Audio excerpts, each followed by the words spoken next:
Tervetuloa Marin Kässäpäivis videopodcastin jouluvlogin toisen osan pariin.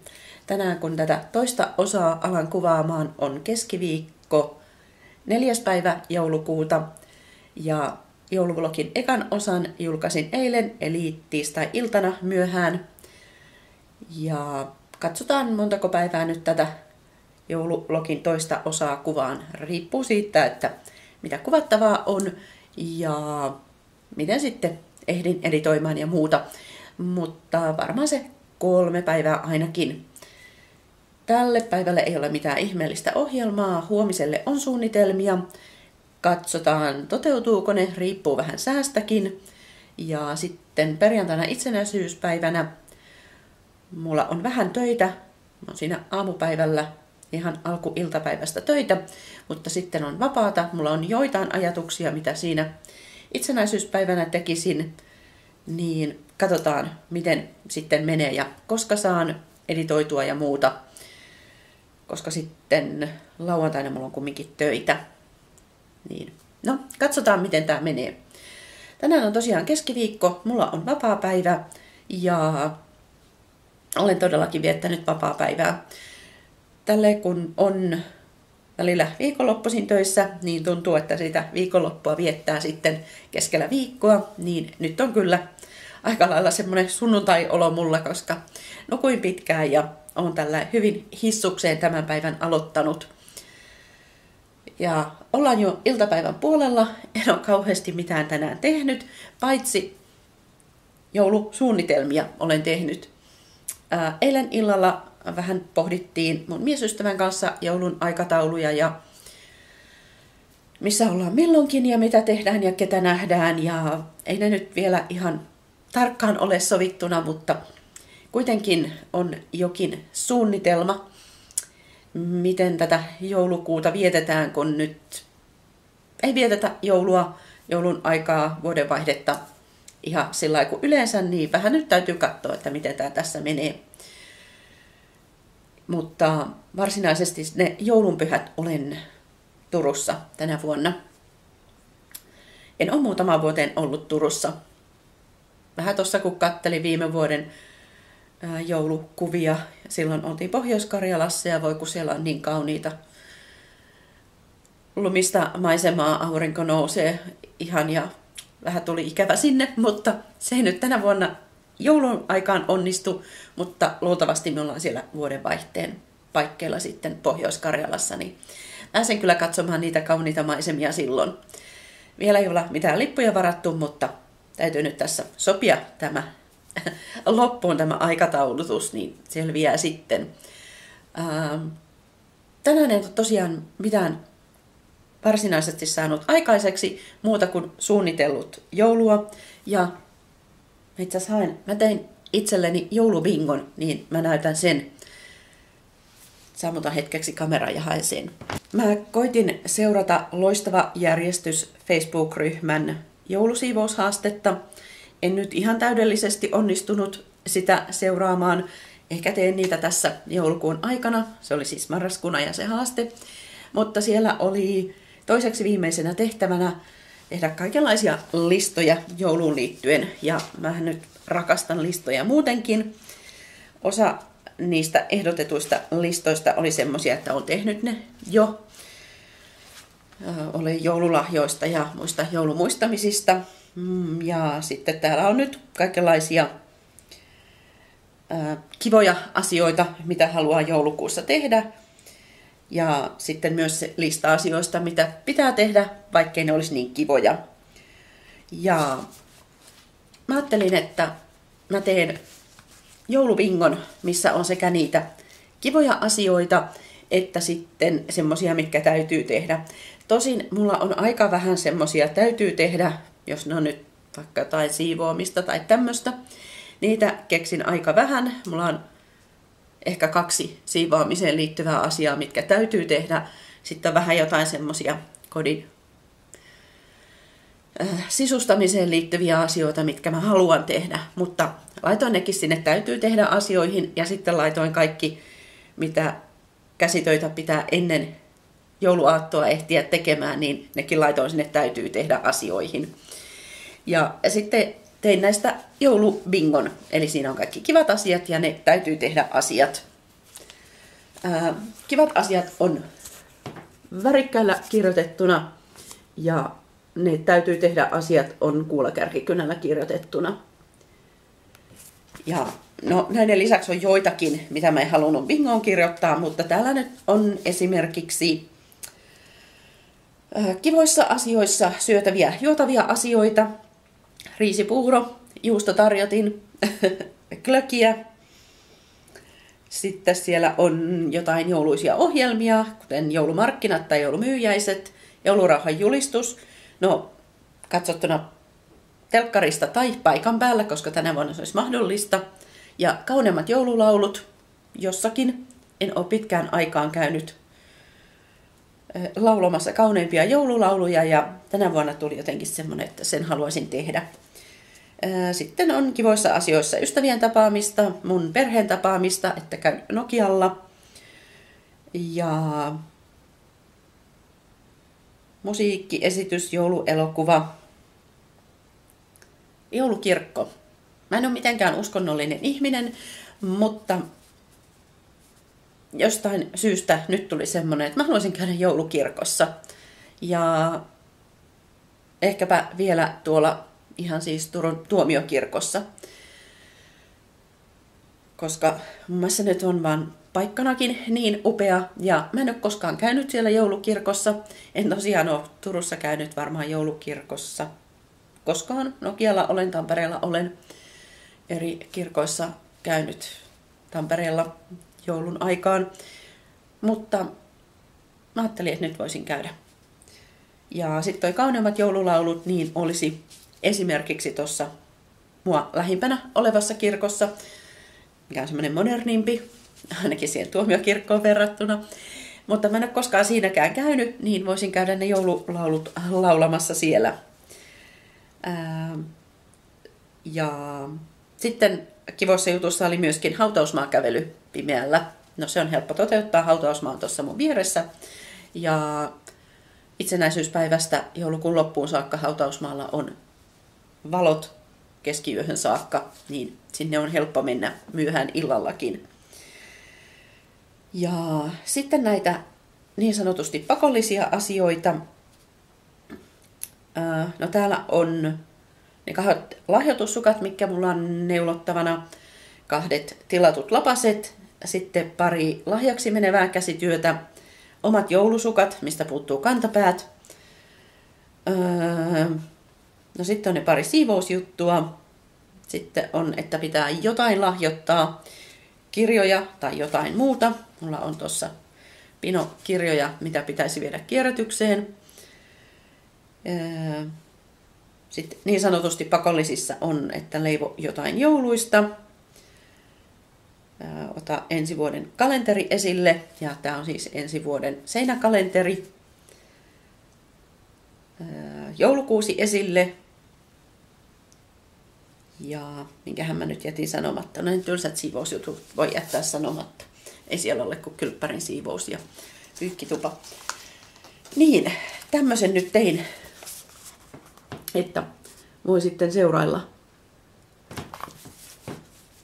Tuleeko sekä kivat että vähän vähemmän kivat jutut tehtyä joulukuussa. Tosin ne kaikki nyt on aika lailla kivoja. Koitan nyt tehdä jotain muutakin järkevää tänään, kun kirjoitellaan näitä suunnitelmia. Pitäisi vähän korjata vaatteita. Sitten mä otin tuohon korin, missä on parsittavia vaatteita.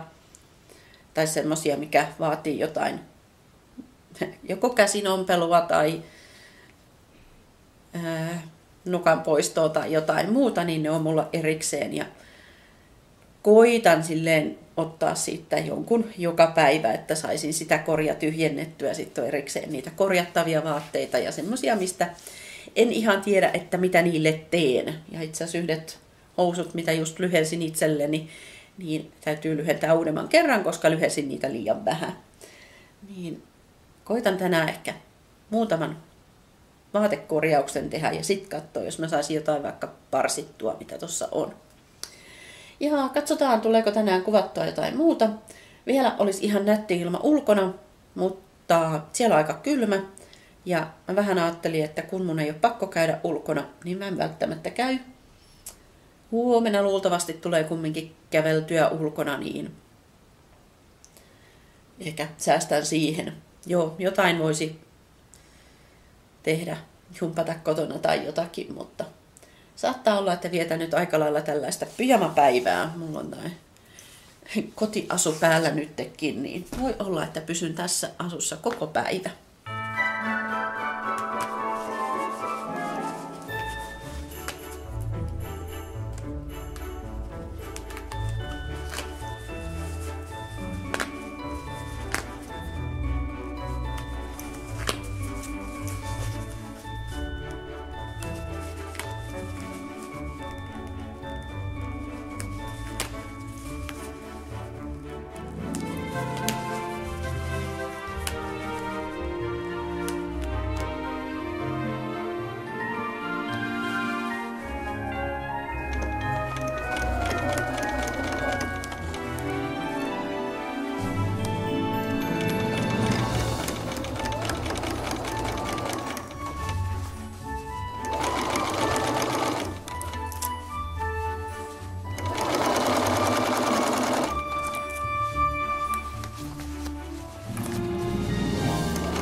Nyt on jo aika myöhäinen ilta, mutta ei vielä väsytä, koska nukuin tänään pitkään ja sen takia on ollut vähän poikkeuksellinen päivärytmi tänään. Kaikki tapahtuu vähän myöhemmin kuin tavallisesti. Enkä mä nyt muutoinkaan mene kovin aikaisin koskaan nukkumaan. Mä oon iltaihminen ja mieluummin nukun aamulla sitten pidempään, jos vaan on mahdollista. Tänään on ollut tämmönen kotipäivä. Ihan kauheasti mitään semmoista näkyvää en ole saanut aikaiseksi, mutta jotain pientä kuitenkin. Vähän korjasin noita vaatteita. Ja sitten mä oon tehnyt mun yrityksen joulukalenteria useamman luukun eteenpäin. Ja siinä samalla miettinyt, mitä jouluisia juttuja haluan itse tehdä. Ja vähän tuli jotain joululahjaideoitakin siinä. Mutta nyt mä taidan loppuillan ennen nukkumaan menoa keskittyä neulomiseen. Tosin ensin pitää laskea, että minkä verran näihin sukkiin pitää vielä neuloa, että näistä tulisi oikean kokoiset. Näistä pitäisi tulla semmoiset 31 kokoiset ja mä en ole pitkään aikaan tehnyt tämmöisiä pienempiä sukkia. Mä oon tehnyt ihan pikkusia vauvasukkia ja mä oon tehnyt semmosia aikuisten sukkia, mutta tämmöiset lastenkokoiset sukat, niin en ole hetkeen neulonut. Enkä varsinkaan sillä lailla, että mun pitäisi tietää tai niin kuin etukäteen tietää, minkä kokoisia olen tekemässä. Et mä oon tehnyt sillä lailla vähän sen mukaan, mihin langat riittää.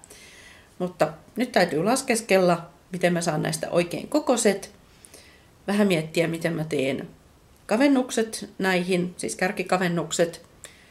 Ja tämä ensimmäinen sukka on varmaankin siinä kohtaa, että pian saisi kärkikavennukset tehtyä.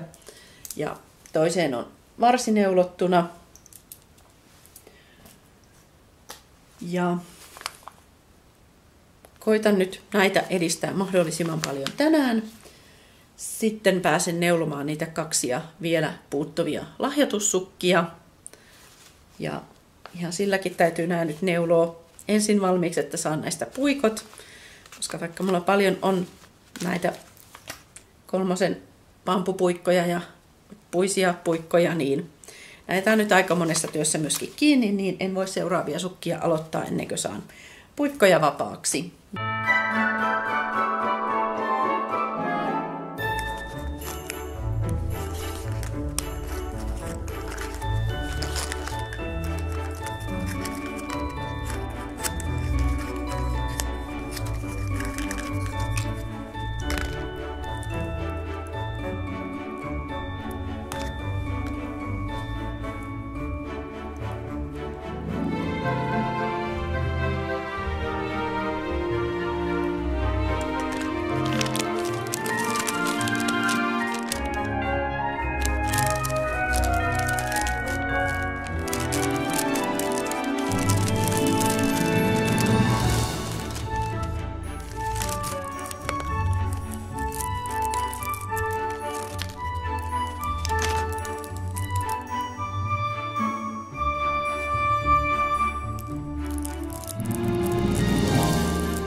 Nyt on torstai-aamu tai aamupäivä, mutta mä oon vielä juomassa aamukahvia. Heräsin kyllä tänään vähän aikaisemmin kuin eilen. Ja oon sillai hissukseen aloittanut tämän päivän, koska on vapaa päivä, niin voin tehdä niin. Keitin kahvia ja aloin katselemaan Vlogmas-jaksoja eiliseltä. Katsoin jo Knitting Expat-podcastin eilisen Vlogmas-jakson. Ja sitten sattumalta löysin sen podcastin, jonka joulujaksoja katoin viime vuonna, By the Lakeside. Semmoinen kivan rauhallinen tunnelma siinä. Ja sitten itse asiassa tämä By the Lakeside podcastaaja suositteli Cameo Knits Design podcastia, jossa myöskin on Vlogmas, eli tämä kuvataan joka päivä joulukuussa jotakin ja jaetaan se myöskin joka päivä. Niin taidan sen katsoa seuraavaksi. Ja laitan näistä linkit alle. Mun mielestä on kiva katsella näitä joulujaksoja. Ja totta kai tykkään katsella kotimaisia ja tuttuja podcasteja, jotka tekee joulujaksoja. Mutta sitten on hauska katsella tämmöisiä vähän tuntemattomampia, joita ei ehkä muuten seuraa niin aktiivisesti. No sitä Knitting Expat-podcastia kyllä seuraan, mutta se By the Lakeside, niin katson sitä vaan jouluisin. Ja nyt oli tosiaan ihan uusi tuttavuus tämä Cameo Knits. Hän on norjalainen, tekee ilmeisesti englanniksi podcastinsa. Niin jotenkin hauska katsella semmoista kumminkin hyvin erilaista jouluun valmistautumista. Ja eilen kun kuvasin, niin puhuin, että mun täytyy mitoittaa nämä sukat. Täällä on ensimmäinen nyt valmiina. Ja toisen pääsen kohta tekemään kärkikavennuksia. Ja sitten on nämä pinkit sukat tehty ja näiden jälkeen on 2 lahjoitussukat tehtävänä. Niin koitan, että saisin nämä nyt valmiiksi ja sitten etsin langat seuraaviin. Ja joo, varmaan tässä vähän aikaa nyt katson näitä podcasteja ja neulon juon aamukahvin loppuun. Ja sitten täytyy yksi ompelujuttu tehdä tänään. Se on tuossa ompelua vaille valmis. Siinä oli vähän enemmän ratkottavaa ja säädettävää, niin en sitä eilen vielä tehnyt. Mutta nyt se on tuossa hyvinkin valmiina, täytyy se tehdä. Ja sitten teen varmaan jotain ruokaa. Ja iltapäivällä joskus lähden sitten katsomaan valoteoksia iltapäivällä tai alkuillasta. Vähän nyt täytyy katsoa, mitä oheisohjelmaa siellä oli tänään, että mitä niistä haluan nähdä. Ja Valonpolku on tämmöinen valotaideteostapahtuma Turussa. Aina tässä itsenäisyyspäivä viikonloppuna. Ei taida olla ensimmäinen kerta, kun mä jouluvlogissa tai ainakin jossain vlogissa esittelen, että on tehnyt shakshukaa. Tän voi tehdä joko paistinpannussa, mutta mä tein tän nyt kokonaan uunissa. Ja taas kerran tein sen takia, että mulla oli kananmunia, mitä pitää käyttää. Tähän kaikessa yksinkertaisuudessaan tulee tomaattimurskaa, kikherneitä, kananmunia, mausteita. Voisi laittaa myöskin fetaa, mutta sitä ei nyt ollut. Ja syön sen sitten muutaman leipäpalan kanssa. Joskus olen tehnyt tätä pitaleivän täytteeksi, siihenkin sopii oikein hyvin.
Nyt on jo aika myöhäinen torstai-ilta. Oltiin tuossa alkuillasta mun miesystävän kanssa katsomassa valonpolkua, eli erilaisia valoteoksia, mitä on Turun keskustan alueella. Me oltiin nyt vaan siinä Tuomiokirkon lähistöllä Tuomiokirkolta Kirjastosillalle. Sillä välillä käytiin katsomassa niitä valoteoksia. Joistakin on ollut kuvia tai videopätkiä ja jotain muitakin valokuvia varmaan on ollut tuossa ja maisemia. Käytiin ensin katsoon tulishow, mikä oli Tuomiokirkon edustalla. Sitten en ottanut mitään kuvia. Mä oon käynyt sen katsoon kerran tai 2 aikaisemmin. Joskus on varmaan kuvannutkin tähän mun jouluvlogiin, koska siis valonpolku on aina tässä ennen joulua Turussa. Niin olen sitä käynyt kuitenkin muutamana vuonna aikaisemminkin katsomassa. Ja aina jonkinmoinen tulishow myöskin on ollut siellä oheisohjelmana. Niin en nyt kuvannut siitä, mutta siellä toki näiden tulitaiteilijoiden oma kuvaaja kuvasi. Mä katson, jos mä löydän siitä jonkun videon jostakin, niin linkitän totta kai semmoisen, jos löytyy. Tulishow käytiin katsomassa, sitten käytiin katsoa niitä valotaideteoksia ja välillä istuttiin yhdessä kahvilassa lämmittelemässä, käytiin juomassa glögit siinä ja kahvila on itse asiassa mun entisen koulun sisäpihalla, siis missä mä oon Turussa ollut ammattikorkeakoulussa, niin pääsin katsomaan taas vanhaa kouluanikin, mikä on nykyään Turun taiteiden talo. Niin kiva oli nähdä taas se vanha koulunsakin. Siitäkin on ollut tuossa joku kuva. Ja sitten tuli kotiin. Siellä alkoi satamaan lunta siinä, kun oltiin katsomassa niitä valotaideteoksia. Ja meillä oli jo talkkari kolaamassa lunta, kun tulin. Ja just katsoin, että edelleen siellä lunta tulee. Katsotaan, minkä verran sitä on aamuun mennessä. Mun pitäisi pian mennä nukkumaan, koska huomenna on töitä, suht aikainen herätys, mutta ei ole pitkä työpäivä. Mutta mä sain nämä yhdet sukat valmiiksi. Mä olin varmaan vielä vähän kesken, kun mä viimeksi näytin näitä. En ole ihan varma. Mutta tämmöiset pienehköt sukat, pinkit, missä on liilaa tuolla varressa. Ihan perussukat. Vähän piti miettiä, että miten nämä mitotan, että tulee oikein kokoiset. Ja voi olla, että nämä mä vaan höyryttelen, koska mulla ei ole kumminkaan tämän kokoisia sukkablokkereita, niin en ehkä viitsi kastella näitä. Luultavasti höyryttelen ja ne varmaan siitä sitten asettuvat. Ja näiden jälkeen on 2 lahjoitussukat tehtävänä. Toisiin kerin lankaa tänään sain päätettyä, että mistä teen. Mulla on tämmöistä petrolisinistä pallaslankaa, niin mä ajattelin tätä käyttää. Sitten on semmonen, katsotaan heilahtaako kauheasti kamera, jos mä otan tuon tuolta. Tääkin on pallaslankaa, tämmönen musta harmaa raidottuva. Niin tämän kerän jaoin 2, että saan 2. Oho. On tosen korivaunun päällä toi kamera aseteltuna, niin korivaunu lähti rullaamaan. Niin siis pallaslankaa tulee varsiin ja sitten mulla on tätä Taitosopin Olli-lankaa, mikä on vähän paksumpaa, niin tätä laitan sitten ainakin kantapäähän ja varmaan muutenkin siihen sitten jalkaterään. Täytyy katsoa, mihinkä saakka tämä riittää. Ja mä oon tehnyt suurin piirtein samanväriset sukat aikaisemmin. Niin hyvinkin samantyyppisiä, paitsi että näissä tämä raidottuva pallaslanka oli muistaakseni semmoista, missä oli harmaansävyjä ja tuommoista petrolin sinistä. Toi on mun mielestä tämän langan niin kuin oma väri. Joo. Niin samantyyppiset tavallaan näille kaverit, mutta sitten sen verran erinäköiset, että saajat erottavat sukkansa.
Huomenta ja hyvää itsenäisyyspäivää. Nyt on tosiaan perjantai 6. joulukuuta 2024 ja mä oon ihan pian lähdössä töihin, mutta sen verran ajoissa olin tänään hereillä, että on sen verran aikaa, että ehdin vähän jotain jouluvlogia katsoa tässä ennen kuin lähden ja ehdin kuvaamaan teille pienen pätkä. Ei ole pitkä työpäivä, muutamia tunteja, mutta tässä suht aikaisin aamulla pitää lähteä. En ota kameraa mukaan, koska töissä en kuitenkaan voi kuvata mitään tai ei ole tänään mitään semmoista, mitä voisin kuvata. Töiden jälkeen ehkä käyn kaupassa ja sitten täytyy katsoa, mitä tänään teen. Riippuu vähän säästäkin. Että jos on parempi sää, niin sitten ehkä käyn jossain ulkoilemassa, mutta jos ei, niin sitten on lähinnä kotona. Mutta kuvaan teille jotakin. Ja katsotaan, jos saan tämän jouluvlogin toisen osan editoitua jo tänään. Nyt ollaan perjantai-iltapäivässä. Kello oli jotain 4:45 tai jotain sellaista.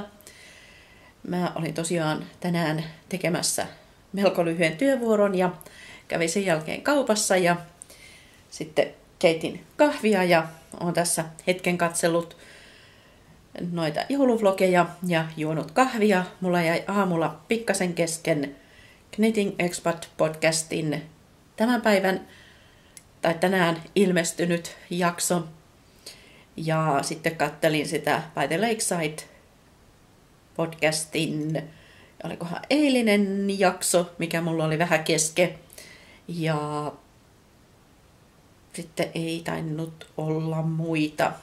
Mä oon vähän muitakin jouluvlogeja katsellut, mitä on sattumalta tullut vastaan, mutta ei ole muita suosikkeja löytynyt. Ai niin, sitä katsoin eilen. Sitä en ole vielä tänään katsonut, se Camillo Knits Design.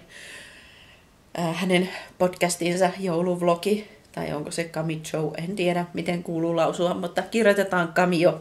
Ja sanoin virheellisesti, että hän olisi norjalainen, hän on tanskalainen, mutta toistin saman virheen, mikä toinen podcastaja oli sanonut.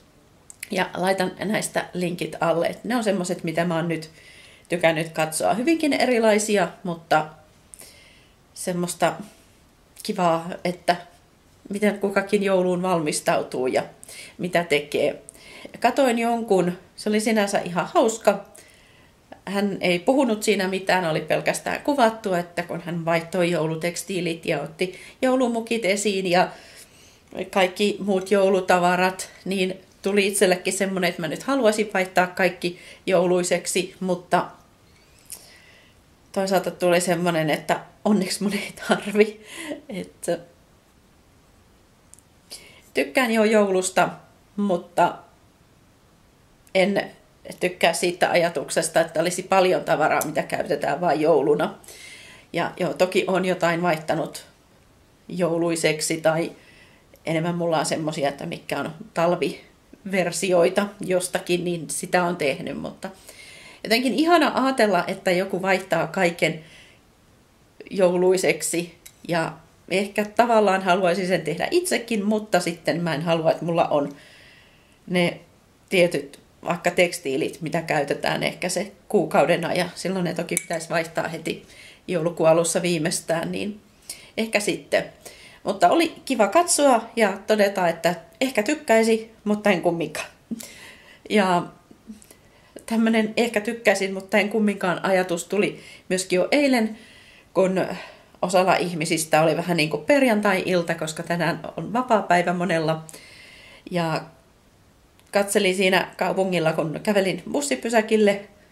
En ollut kovin myöhään liikkeellä, mutta katselin, kun kaikki baarit ja ravintolat oli täynnä ja ihmiset selkeästi niin kuin aloittelemassa iltaa osa. Ja tuossa kun kotiinkin tulin, niin tuli vastaan semmoisia, että se ilta oli vasta alkamassa.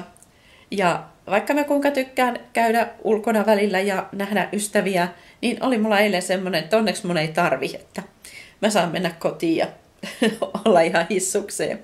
Ja vähän sama tänään, että kun kävin kaupassa, niin siinäkin huomasin, että toiset ihmiset ovat jo pukeutuneena iltaa varten ja menossa johonkin juhliin. Niin itsellä oli se, että onneksi mun ei tarvi, mä voin mennä kotiin. Ja siis tykkään juhlista, mutta nyt on semmoinen, että onneksi saan olla kotona, onneksi ei ole kutsuttu mihinkään. Ja ehkä enemmän kesällä mulla tulee se, että kesällä olisi kiva käydä jossain. Tällä talvella mä kyllä viihdyn oikein hyvin kotona. Kun hänen välillä jotain ihmisiä näkee, niin viihdyn oikein hyvin viikonloppuisin kotona. Mä oon saanut vähän edistettyä noita sukkia. Eli täällä on ensimmäisen sukan vartta tämän verran neulottuna.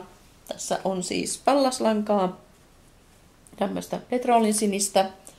Ja sitten tämäkin on pallasta, tämmöistä harmaa musta raidottuvaa. Niin tämän kerran jaoin kahtia, että saan 2 sukkaan. Ja sitten olen koittanut raidottaa sillä lailla, että petrolinsinistä tulisi suurin piirtein siihen kohtaan, kun tuossa raitalangassa vaihtuu väri. Ja sitten vaaleampaa osaa koittanut jakaa, koska tässä on aika selkeästi, että tuolla on ne tummat värit, sitten on vaaleita värejä, niin koittanut sitä niin kuin jakaa, että ei tulisi pitkää vaaleaa pätkää. Ja toinen sukka on täällä silmukat luotuna. Ensimmäisen poikon silmukat neulottuna. Ja varmaan aloitan ton toisenkin, kun noin nyt langat on. Toi raitalanka on jaettuna kahtia ja tätä mulla on 2 kerää, niin voi hyvin aloittaa ton toisenkin. Ja ihan senkin takia, että on helpompi tätä raidotusta saada siitä samanlainen, kun tekee molempia yhtä aikaa. Nyt mä ajattelin katsella jotain jouluvlogeja vähän aikaa. Sitten mun täytyy tehdä muutama kotihomma. Ja sitten katselen kyllä linnanjuhlia ainakin alkua. Sitten voi olla, että vaihdan katsoa jotain muuta, mutta kyllä mä nyt haluan ne puvut nähdä. Ja mua kiinnostaa ne. Ja senkin takia, että siellä on ensinnäkin tuttujen suunnittelijoiden, ompelijoiden tekemiä pukuja. Tai siis parikin sai opiskeluajoilta tai nyt tämänhetkisistä opinnoista tuttua ihmistä, jotka suunnittelevat ja itse ompelevat pukuja, niin heiltä on pukuja ja sitten tietysti on, mitä näistä nyt on etukäteen kirjoitettu, niin on ihan kiinnostavia pukuja ja aina kiinnostaa kaikki, missä on käytetty jotain kierrätysmateriaalia tai siis uusiokäyttömateriaalia tai muokattu vanhaa pukua, niin ne aina kiinnostaa. Ja näistä mä oon muuten tänään mun yrityksen eli Form Amman joulukalenteriin tehnyt semmosen, mitä nyt löysin etukäteen puvuista. Tosi vähän löytyy näistä puvuista, missä on käytetty jotain kierrätysmateriaalia, tai siis uusiokäyttömateriaalia. Oli juttuja, mutta kun ne oli kaikki jonkun maksumuurin takana, niin en voinut linkittää. Mutta mitäs siellä on? Se on yksi kansanedustaja, joka on itse ommellut kaikki pukunsa aina Linnan juhliin. Mun mielestä on hienoa, että joku ommelee itse pukunsa. Ja hänellä toki on ehkä semmoinen oma tyylinsä, että kun katsoin niitä kuvia, että mikä oli nyt tämän vuoden puku ja mitä on aikaisemmat ollut, niin hänellä on se tietty tyyli, millaisia hän ompelee itselleen. Mutta musta on hienoa, että joku ompelee itse pukunsa. Sitten on tietysti näistä tunnetuista suunnittelijoista, jotka joka vuosi suunnittelee monta pukua presidentin itsenäisyyspäivän vastaanotolle. Ja sitten oli, että siellä on tänä vuonna useampia saamelaisia kutsuttuna, niin näistä monen puvun oli ommellut yksi ja sama henkilö. Se oli mun mielestä mielenkiintoinen juttu, olisin mielelläni lukenut enemmänkin hänestä. Ja minkähän muun mä sain siihen linkitettyä. Oli joku muukin linkki vielä. No, niin ja onhan Linnan juhlissa katsottavana ainakin yksi tuttu ihminen. Nyt en tiedä, onko siellä useampia. Ei ole ainakaan kukaan kertonut, muuta kuin yhden tiedän. Yleensä olen kyllä kuullut, jos on joku tuttu päässyt. Tuossa juuri yksi tuttu muisteli, koska hän on ollut perheenjäsenensä avekkina siellä, niin muistelivat juuri tätä, että kuinka hieno tilaisuus oli ja hieno, että heidän perheenjäsenensä oli kutsuttu sinne, niin just sitä luin, että sinä vuonna tiesin oikein odottaa, että joku tuttu tulee, mutta tiedän tänäkin vuonna. Ja joo, mä juon kahvin loppuun ennen kuin se jäähtyy. Ei ole joulumukia, on tämä muki mikä yleensäkin. Mulla ei tosiaan ole mitään joulumukeja erikseen. Ja katselen noita jouluvlogeja. Voi olla, että mä en tänään enää mitään muuta kuvaa, ellei sit tuu jotain oikein erityistä kerrottavaa Linnan juhlista, niin sen voin sitten kuvata, mutta jos en kuvaa, niin kiva kun olet katsonut tämän jakson ja huomenna aloitan taas sitten seuraavan jouluvlogijakson kuvaamisen. Toivottavasti tuut sitäkin katsomaan.